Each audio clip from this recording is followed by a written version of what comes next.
tonight we get to hear from Lin Bruce. Lin is a late blooming cross country bicyclist, and she did her first transcontinental ride in honor of her 60th birthday in 1999. She uses stories from her bicycle adventures as a metaphor for reaching bigger in one's life and encourages people of all ages to reach beyond perceived limitations and stretch for ways to bring more life to your days. She went from biking across town to biking across the country and shifted the scope of her dreams. Discovering the next big adventure expands your sense of possibility.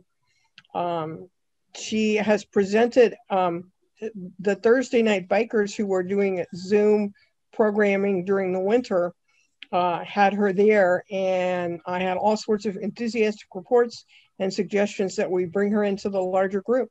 So I'm really excited to have Lin here tonight. Take it away, Lin. I get to bike all day. That's how I like to play. I've learned that I can do more than I ever knew. My rides are never fast, yet all the miles go past. I always come in last. Still, I can bike. And I feel so lucky to be able to bike and that I found something I like so much. Now in my life, my biking is my exercise, my mental health therapy, my way of being active as I age. I never could have imagined when I did my first long bike trip that it would open my sense of possibility the way it has. My bike stories are just a metaphor for reaching further. We all have our own stories. We do. Do you have a bucket list? Well, no, I'm going to change the question. Do you have a list, that one that's I wish I'da, those things you just plague you? It's that list that you don't want hanging around in the last days of your life. Just take a few moments and think about what's on that list for you.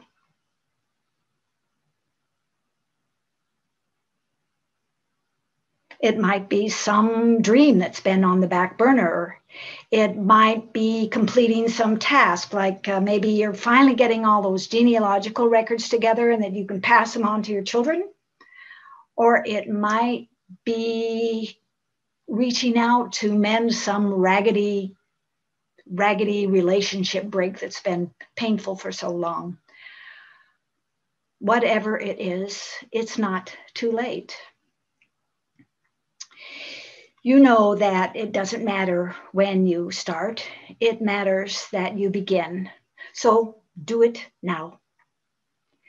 Every year, nearly every year since 1999, I've ridden a long distance bike trip. And since I started, I've ridden about 30,000 bike trip miles. They've been a powerful affirmation and motivation in my life. So how did this really ordinary person, non-athletic, in 1999, I was late middle-aged, mom, grandmother, wife, how did I get into this biking? I have 2 birthdays that are important in my bicycle life. Cheyenne, Wyoming, the year that I turned 12 years old on March 13th. The year that I turned 12, I got my very first bicycle. My mom had said, because we were from a money-strapped family, I had to wait until I was big enough so that I could ride an adult-sized bike because they couldn't afford to ever buy me anything different, and this one was going to have to last forever. I learned to ride. I rode on the streets in my town. I rode with friends. Oh, it was lots of fun. Then when I got to high school, it was not cool in those olden days In those olden days, it was not cool for high school age girls to be riding their bicycles. And so I quit. Northfield, Minnesota. As I was approaching my 60th birthday, I was thinking, this one is really big. I need to mark this in some way. I didn't usually mark decade birthdays, but at that time in my life, actually 60 seemed like it was going to be old. Well, now that I'm over 80, I have a very different perspective, but that's what I thought at that time, that once I hit 60, I was going to just be sliding downhill to the end of my life. And I knew I didn't want that. I didn't want to party. I wanted something that would be an adventure, something that I could handle, a bit of a challenge, and I wanted it to be mine. You see, my life looked nice and shiny on the top, and underneath, I was not feeling so good. I was feeling as though I was stuck. Didn't make any sense at all. I lived in a really nice little town. I had lots of friends. My 4 children were off in the world living their own lives. I had a very successful massage therapy business. This was the middle 80s that I began that business. It was a time when massage was very suspect in the Midwest, and there were people in my town who thought I was going to become a prostitute. That wasn't true. That wasn't true. I was highly respected. I was in a good marriage.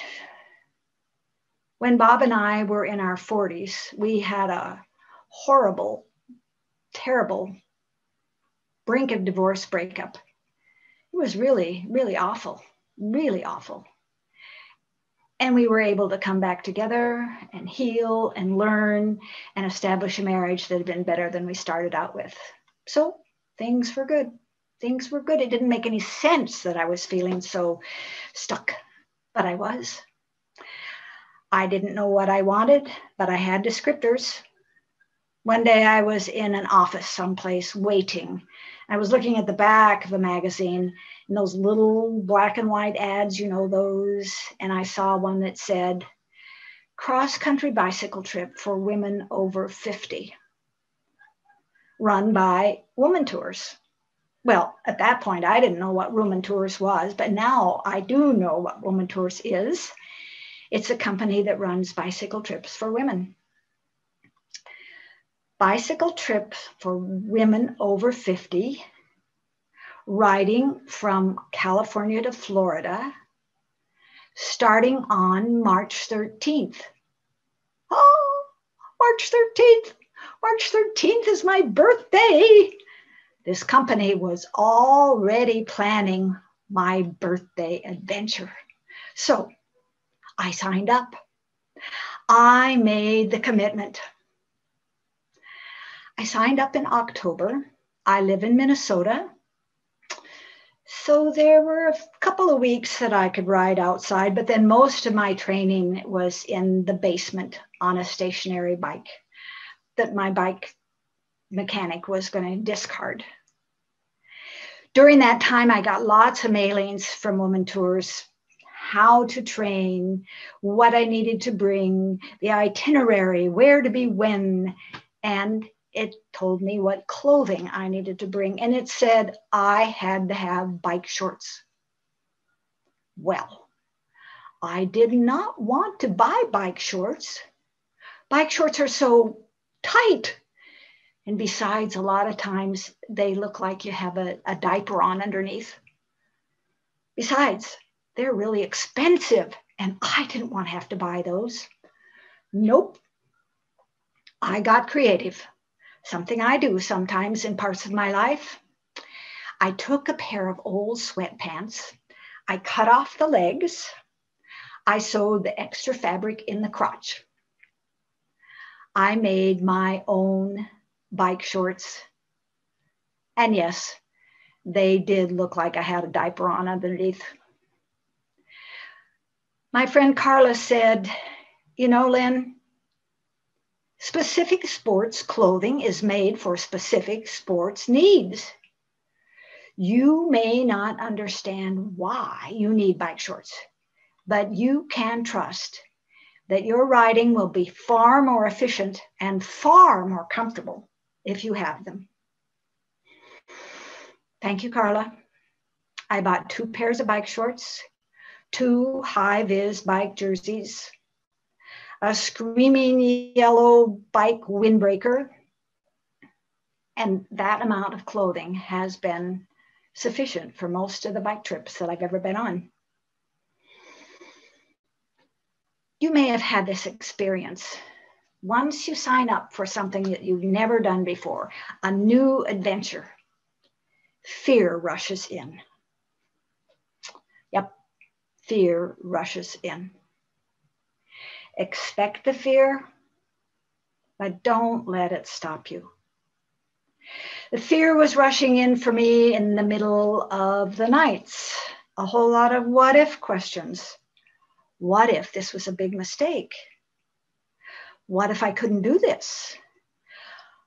What if I shouldn't be spending all that time and all that money? What if? Finally, a different question showed up.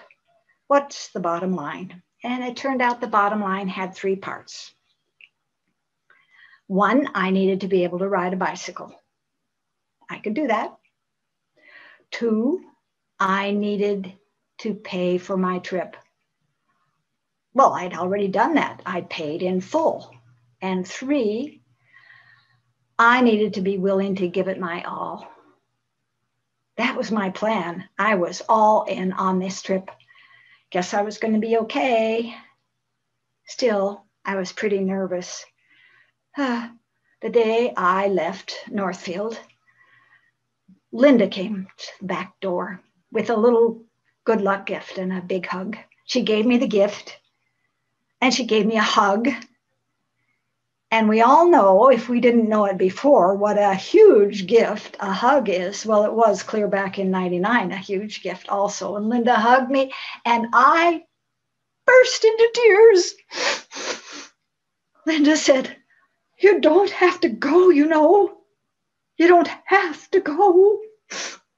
And I said, "Yes, yes." I said, "Yes, yes, I do. I need to go for me."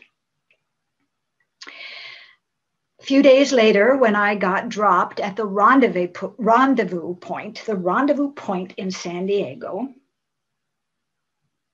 my sister Jean dropped me there. I cried again. I was about to do something I'd never done before. I'd never been on any adventure like this. Until I started training for my ride, the farthest I had ever ridden my bicycle was 8 miles around my little town. And now the plan was to ride all the way from California to Florida. Would it be possible? I was joining 26 other women, all of us over 50. None of us had done a ride before.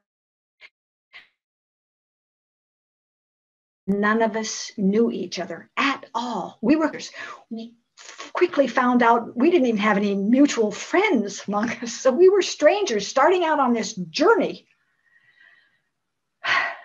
The first night of orientation, the leader told us, "This journey will change your life." I rolled my eyes. I laughed just quietly inside my head. I think we all did, because that became our joke for the next 60 days. Has your life changed? Have you changed yet? It was a joke. We started on March 13th, my birthday, very early in the morning. And it's a wonder some of us weren't taken out that first day. When we got to where we needed to make a left-hand turn from a 2-lane highway onto a 4-lane highway with traffic, A left-hand turn. Most of us didn't know how to do that on a bicycle. What lane do you turn from and what lane do you head to? A few miles down the road, a roundabout.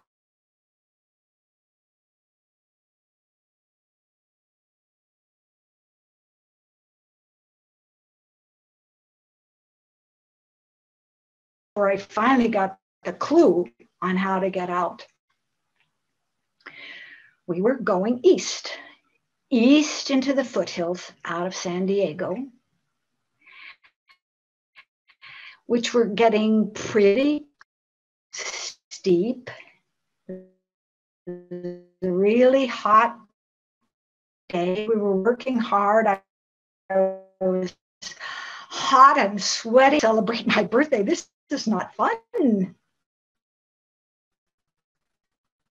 And we were going up.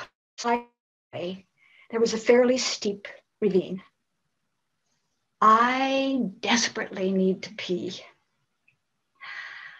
How do you squat on a slope? Do I face downhill, even though I'm slightly afraid of heights?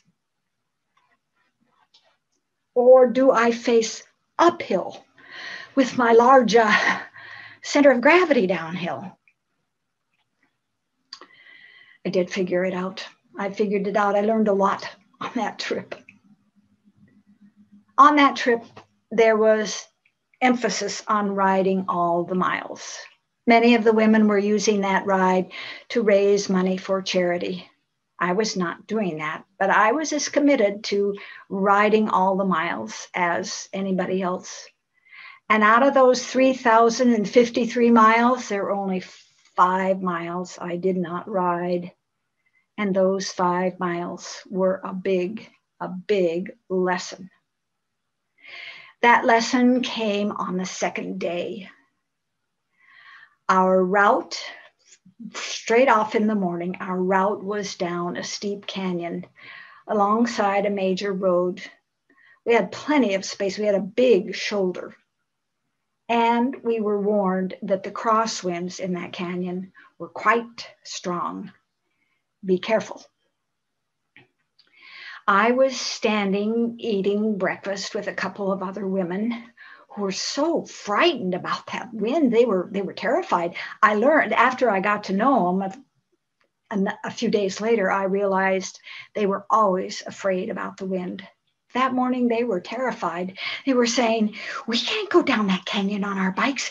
We might get caught by the crosswind and we'd be swept into the line of a semi. And no, we can't do that.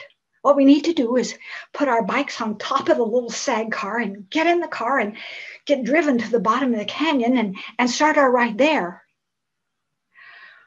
They were so frightened and they were so convincing that I thought, that's what I need to do too. And I did. I put my bike on the top of that little car. I got inside, I got driven to the bottom of the canyon, and that's where I started my ride. I'll never know how strong those crosswinds were. I do know that I wish I had tried before I gave up. I learned that when you align yourself with fear, it very quickly becomes your own. Our little band of 27 riders, we were making our way across the United States and we were working hard. One of the things I really like on a bike trip is that it's so single focused. We were riding hard and we were in this bike bubble of hard work. And it was satisfying. Well, not always in the moment, but at the end of the day, when you thought about what you'd accomplished, it was satisfying. One afternoon, a few of us stopped for ice cream. A woman about our age came over and said, What are you all doing out here? Oh, we're riding our bicycles all the way from California to Florida. We're going to cross the United States on our bicycles. Oh, you poor dears. You poor, poor dears. She didn't get it. She didn't get it that this was our choice, that it was our choice to be working so hard. I've written a little limerick about that. Though miles of long biking are tiring, I often can find them inspiring. The work that I do reminds me it's true. Adventure is effort requiring. I learn a lot on every trip. One of the things I learn is something you all know. Don't look at the top of a hill when you have a long, steep slope to go up. It is just too discouraging. So you look a ways ahead. You still see the edge of the pavement, and you pick a marker, a tree, a bush, or something, a sign, and you ride to that. And you cheer yourself inside your head that you've made it to there. You know, it's always important to cheer yourself. Got to have your own voice in your cheering squad. So then you pick another marker a little ways farther on up and you ride to that. And you repeat and you repeat and you repeat until you get to the top of that hill. That is a good lesson for off-bike life.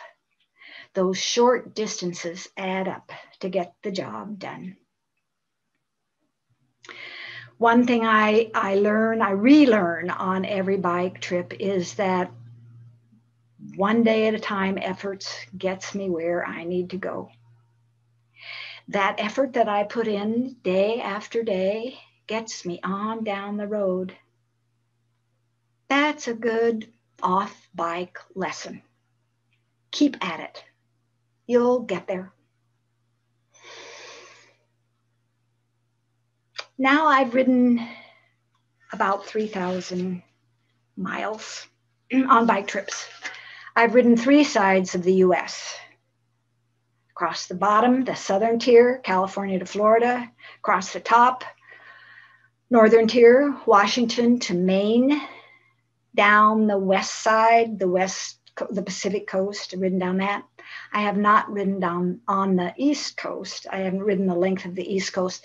That was my plan for 2020. I was signed up with a company to do that trip and then got canceled, just like all bike trips did, commercial bike trips did in 2020. I've ridden the Trans Am, the diagonal from Virginia to Oregon.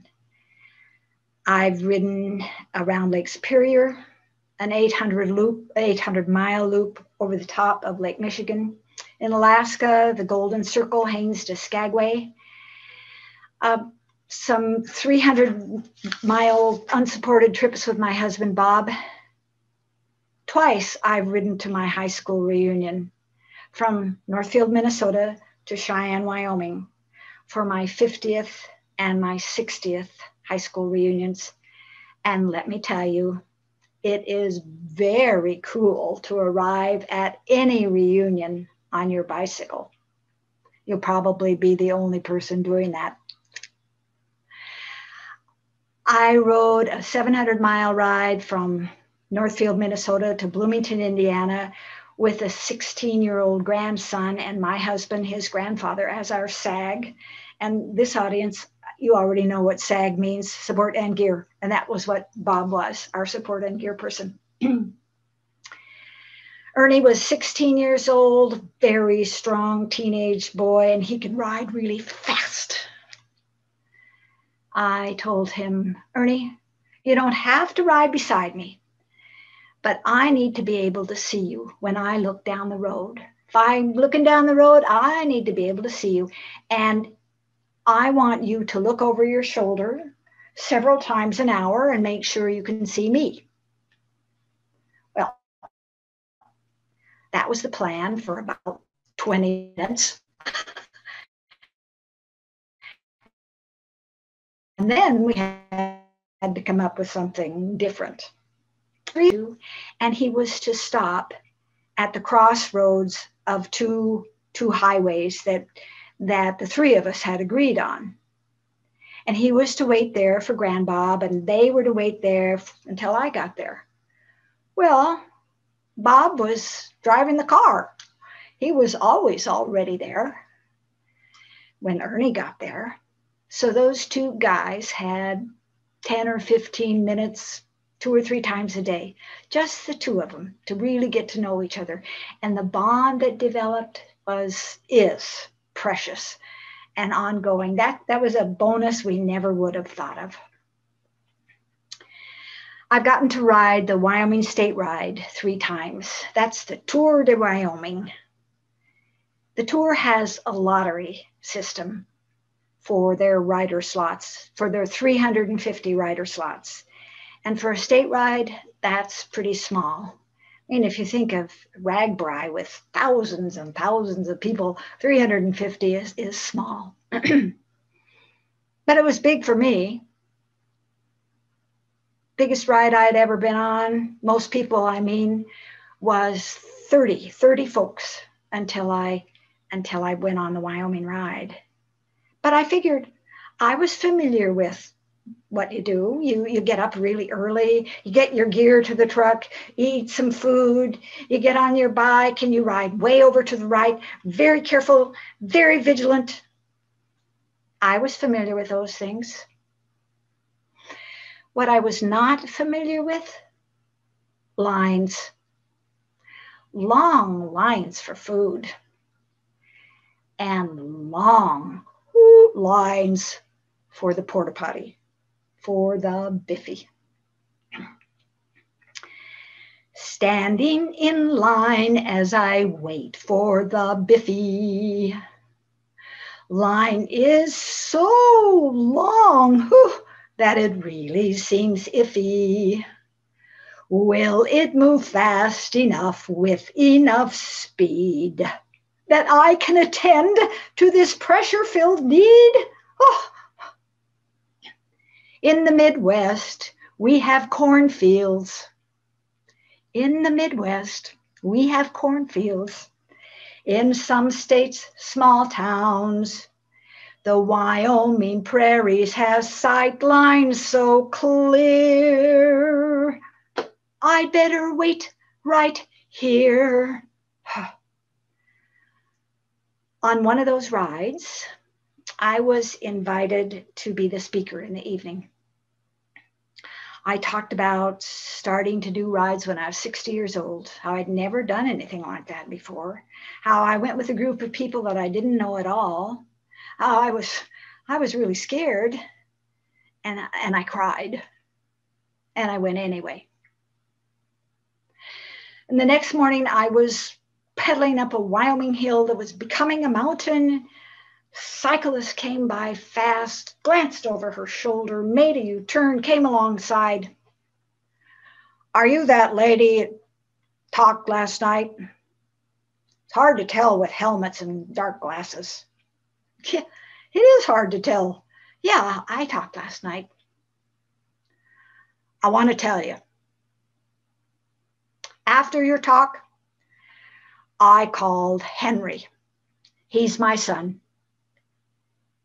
Henry's 12 years old. He's in Denver. He's scheduled to go to camp today. He told me last night he's not going to go. He's scared. He's never been to camp before, and he doesn't know anybody. I could tell Henry started to cry. I could hear him snuffling on the phone. Henry, I heard this lady tonight. She told about how she did her first bike ride when she was 60 years old. She didn't know anybody on the trip. She'd never done that before. First bike ride, first long bike ride. And she was really scared. And she cried. And she went anyway. I could hear Henry snuffling. I knew he was still listening. Henry said, I'll think about it. Bonk. He hung up. The next day, I'm pedaling up another Wyoming hill that's becoming a mountain. Here she comes, pulls along the side. I want to tell you, I called Henry last night. He was at camp. He said if that lady who was 60 years old and was scared and didn't know anybody, and she cried, and she went anyway when she was 60 years old, I figured I could go to camp. Folks, tell your stories. Tell your stories. You never know where your story is going to be a spark for someone's taking on something. Don't tell your stories, your adventures, your attempts, the stories where you have succeeded and the stories where you've tried and by gum you failed and you went back and this time you did it, but maybe this time you failed again and so you decided not to do that anymore, but your life was much richer because you had tried. Tell those stories. We know it doesn't matter when you start, it matters when you begin. Another time I heard another story. A lady who was 60 told her friend, no, I beg your pardon. A lady who was 90 told her friend, after I heard Lynn talk last night, I decided I'm going to take my walker in the hall every day. I'm going to go a little ways. I'm going to go a little farther every day, a little farther, a little farther. And finally, I'll be able to get to the door. And someone will hold the door open for me. And I'll be able to go outside on my own. That's what I want for all of us. To stretch for ways to keep life in our days. Pretty good motto. Put it on your mirror. Stretch for ways to keep life in your days.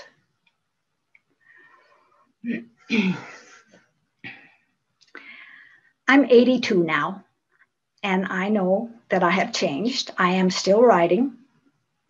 Each spring when I can finally get outside to start riding, it takes me longer to regain strength and stamina. Eventually I do.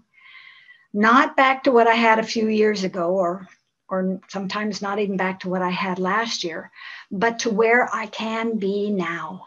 And I am very grateful for that. My training has changed.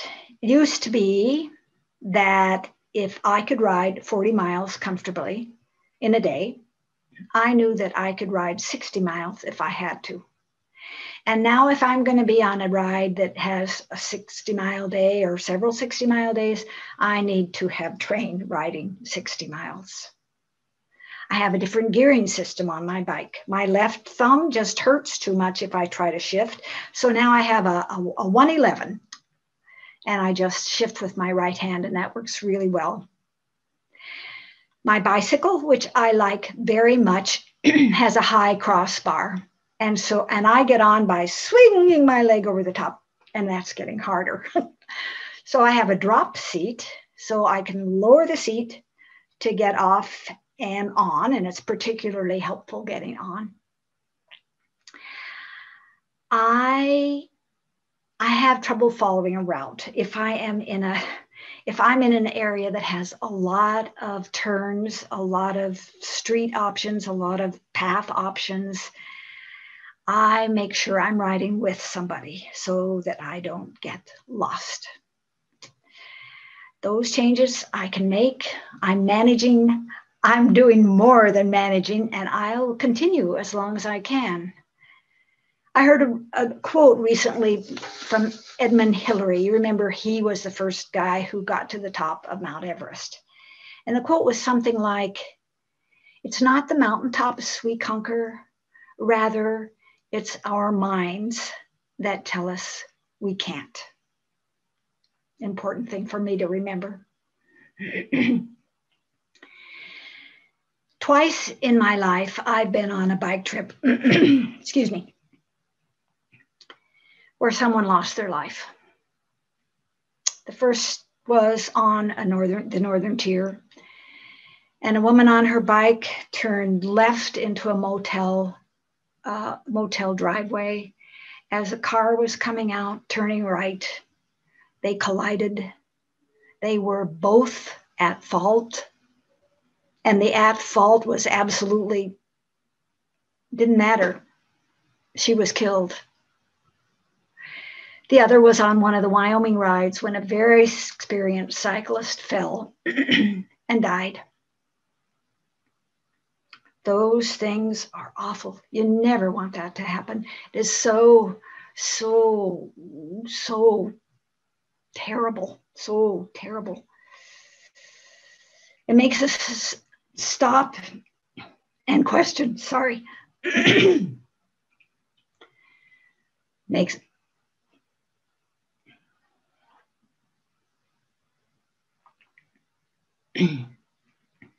makes us stop and question what we're doing. And, you know, death can be quite a motivator for living life. It's a reminder that what we have is now. That's now. The woman who's run the Wyoming rides for 20 years took her dream trip to New Zealand. Those occurrences have made me very, very careful as a cyclist, but I haven't wanted to stop riding. In fact, now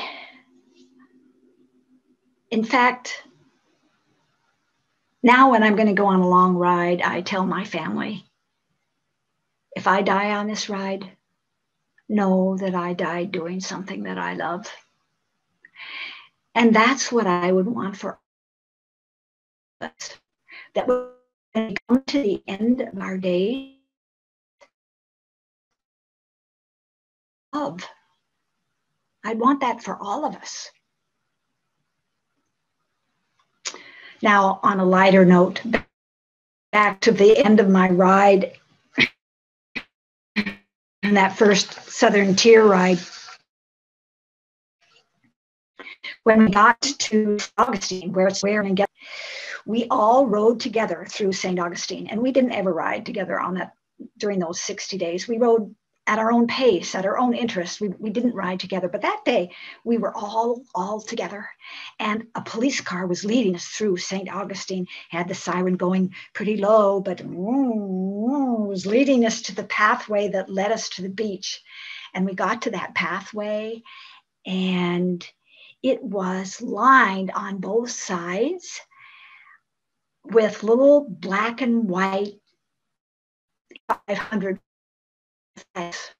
ceremony. We made our way down the path to the Atlantic Ocean.